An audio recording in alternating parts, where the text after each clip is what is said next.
Good morning, foxes, otters and badgers classes. It's Mrs. Martin here, ready to take you through another writing lesson.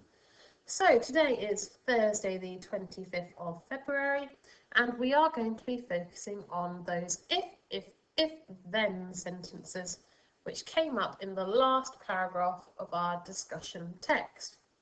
So in your book, can you please write for me the date, our LO, and then have a think about any ideas you have for when we come on to writing our own discussion. So on Monday, we are going to begin innovating. See if you can start thinking about your ideas ready for that. So the date and our LO, if, then. Pause the video here.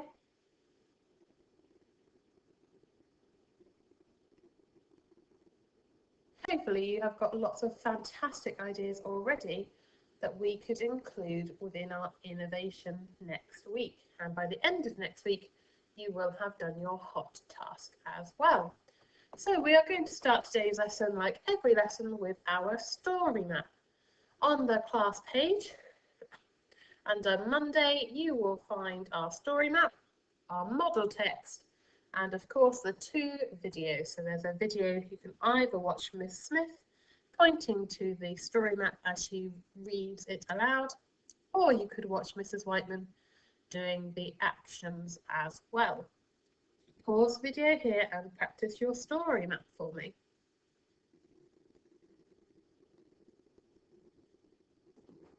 Okay, so today our focus is going to be on a sentence type which is called an if, then sentence. Some of you will definitely have heard of these before. Others of you may not have done. That's okay. We are going to really focus on those today and see what it is that we need to include within this sentence type. So, as you may have already guessed, an if, then sentence has three ifs and then a then. So we've got three different ideas. If this happened, if this happened, if this happened, then this will be the result. Okay? Let's have a look at a couple of examples. So we have, if the alarm hadn't gone off, if the bus had been on time, if the road repairs had been completed, then his life would not have been destroyed. If Hannibal hadn't been lost, if Rome hadn't won, if Carthage hadn't fallen, then the Mediterranean would be very different today. So hopefully you can spot that each sentence has three ifs. If, if, if.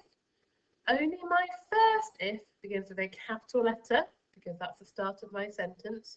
These two do not. Can you spot what I have after each clause?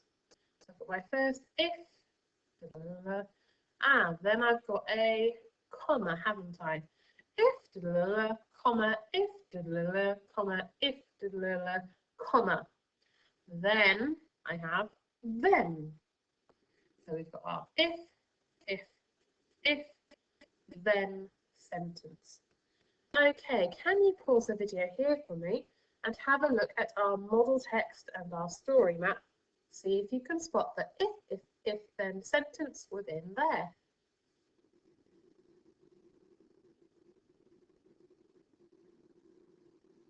Hopefully you recognised it from practicing our story map earlier in the lesson. Our if, then sentence actually has something at the start of it as well for this example, and that's okay. Sometimes it might, sometimes it might not. The example you hopefully spotted was, having considered the arguments from both sides, we believe that if you have the time to train a dog, if you don't mind walking it in all weathers, if you are committed to looking after it forever, then a dog really is the perfect family pet. So we've got our three ifs, if, all of which have a comma at the end of that clause, and then we finish with our then. Okay, so today we are going to have a go at writing our own if, then sentences. Now let's have a look at these pictures and see what we could write. Now, I knew that in our model text, in our story map example, our if, then was all about the positives. So I thought I would do my first example perhaps about the negatives. So I'm going to write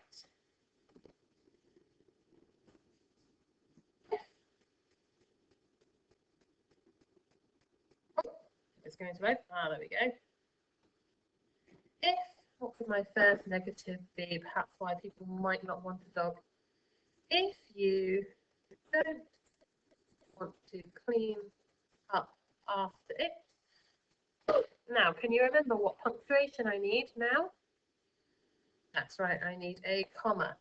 If you don't want to clean up after it, what word comes after my comma in an if, then sentence? That's right, it's got to be an if. If you don't want to clean up after it, if you don't want them to chew your shoes, then of course I need my comma. I've got my final if. If you don't want to clean up after it, if you don't want them to chew your shoes, if parking annoys you, then I have my comma, and now I have the word then. If you don't want to clean up after it, if you don't want them to chew your shoes, if barking annoys you, then a dog is not a pet for you. There we go. So I've got my if, then sentence. Now, of course, like whenever I write a sentence, I now need to read back through to check. So I'm going to have a look at my sentence and make sure that it makes sense. Okay, here we go. My computer seems to be on a bit of a go slow today. We'll see if we can wake it up. If you don't want to clean up after it, if you don't want them to chew your shoes, if barking annoys you, then a dog is not the pet for you. I think that makes sense to me. So can you please have a go now at writing your own if, then sentence about why people might not want a dog? You can magpie my ideas if you want to, or feel free to choose your own.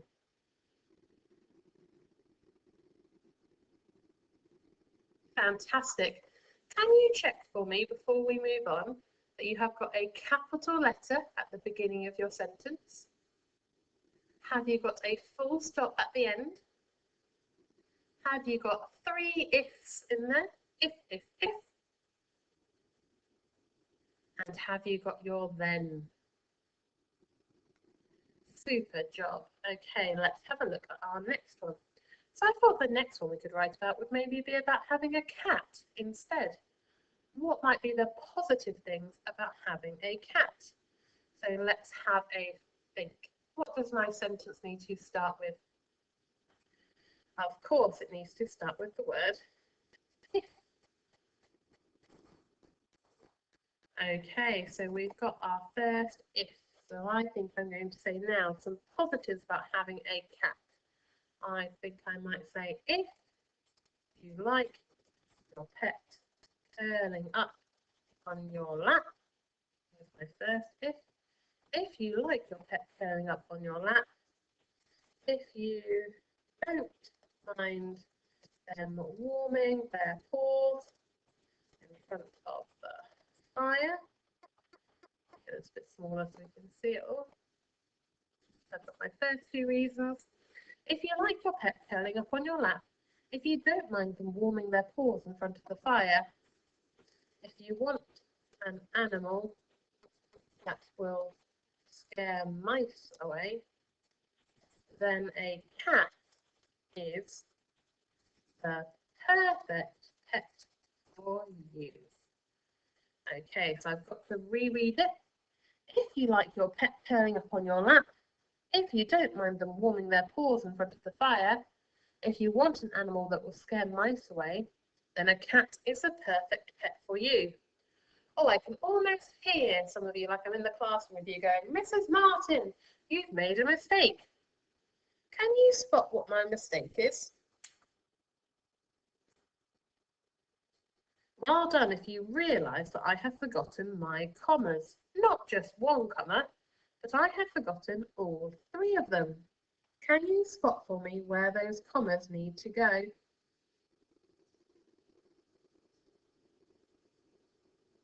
Well done if you realise our first comma needs to go between lap and if. I need a comma before that second if. Then where does my next one need to go? Let's see where I take that short breath. If you like your pet curling up on your lap, if you don't mind them warming their paws in front of the fire, if you want an animal that will scare mice away, then a cat is a perfect pet for you. Did you spot where I took those breaths? Well done if you realise that one needs to go between fire and if, and the other one needs to go between away and then. Can you pause the video here for me? And you can either write an if, then sentence about why having a cat would be a good idea, or why having a cat might be a terrible idea for some people. Pause here for me.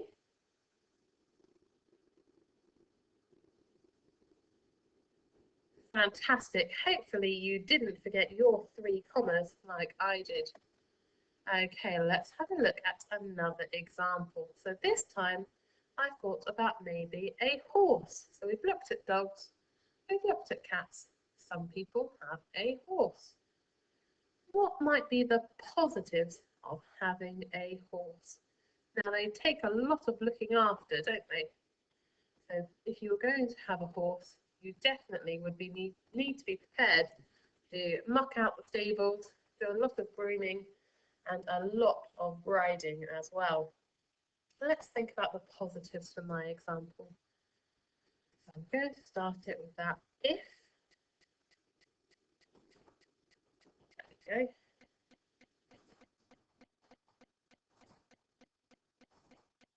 Okay, so we've got if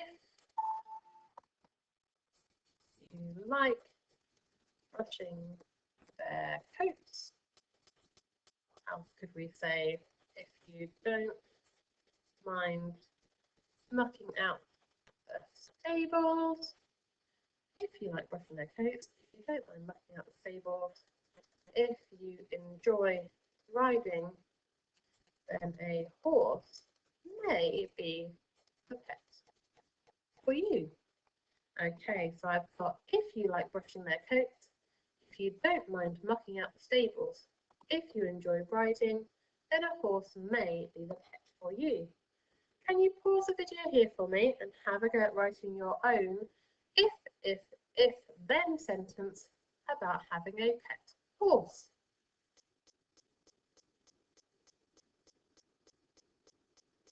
Fantastic job. You've done really well with your if, then sentences today, which will really help us when we get on to innovating our final paragraph next week. So your challenges today. Challenge 1 is to complete the sentences by filling in the blanks. Challenge 2 is to write your own if, then sentences, and I've put some pictures to guide you.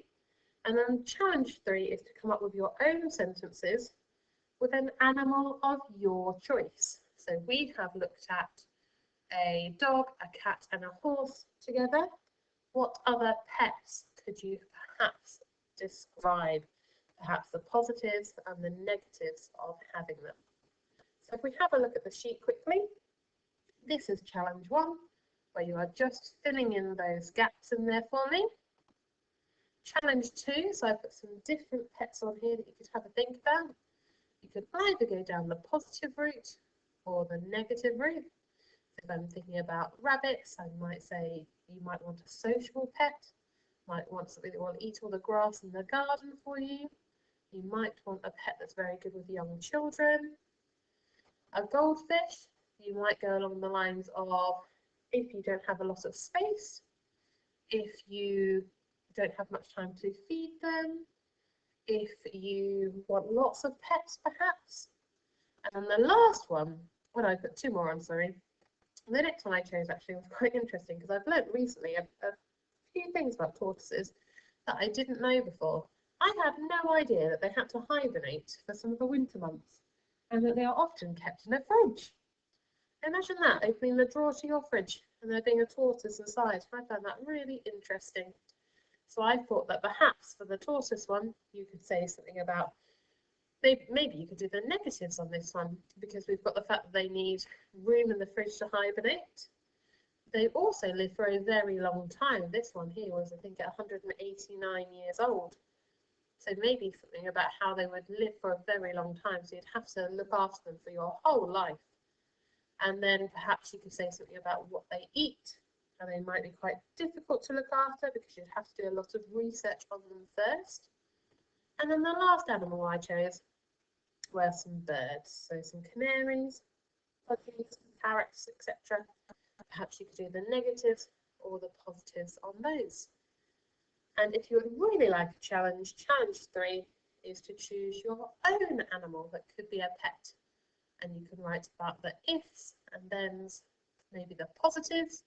See if you can also do the ifs and thens for the negatives for the same animal as well. Please send us in your fantastic sentences so that we can have a look at your wonderful work.